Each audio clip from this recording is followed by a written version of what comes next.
কৈলাস ছিল এক চতুর যুবক। গ্রামের সবাই তাকে ভালোবাসত, কিন্তু তার বুদ্ধির কারণে কেউ কেউ ভয় পেত।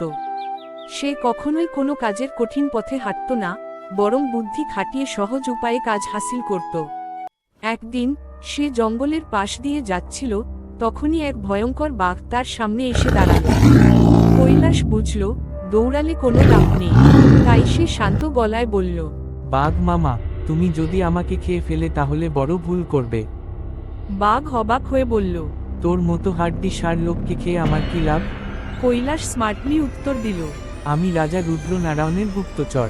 আমাকে মারলে রাজা তোমার পেছনে সেনাবাহিনী পাঠাবে। বাঘ একটু ভয় পেল, কিন্তু সন্দেহও করল। সে বলল, এর প্রমাণ কি?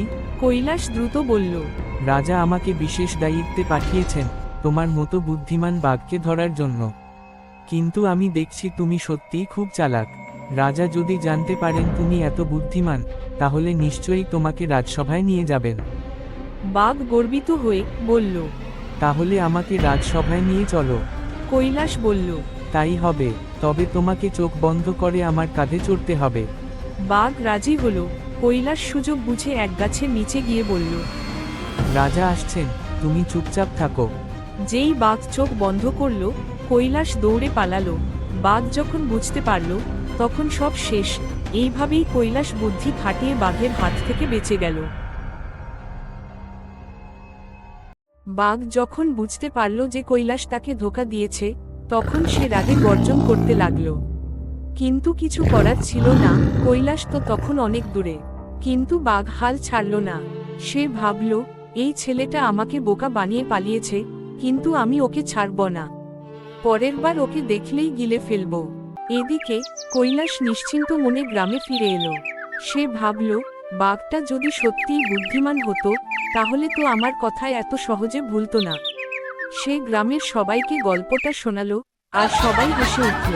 কিন্তু কয়েকদিন পর আবার বিপদ এলো।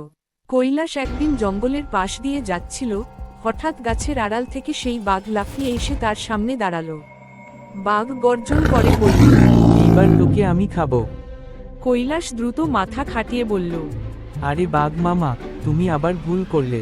তুমি কি জানো, রাজা এবার তোমাকে ধরার জন্য এক বিশাল ফাঁদ পেতেছেন। বাঘ একটু থমকালো। ফাঁদ? কেমন ফাঁদ? কৈলাস আঙুল তুলে দেখালো। ওই যে সামনে একটা বিশাল গর্ত, সেখানে রাজা লুকিয়ে আছেন। তুমি যদি আমাকে খাও, রাজা তখনই তোমাকে ধরে ফেলবেন। বাঘ ভয় পেয়ে পেছনে তাকাতেই কৈলাস সুযোগ বুঝে আবার পালিয়ে গেল। বাঘ বুঝতে পারল সে আবারও বোকা বানানো হয়েছে। এবার সে প্রতিজ্ঞা করল, আর কখনো এই কৈলাসের কথায় বিশ্বাস করব না। কৈলাস গ্রামে ফিরে হেসে বলল, বুদ্ধি থাকলে বাঘের মতো শক্তিশালী হলেও কোনো লাভ নেই।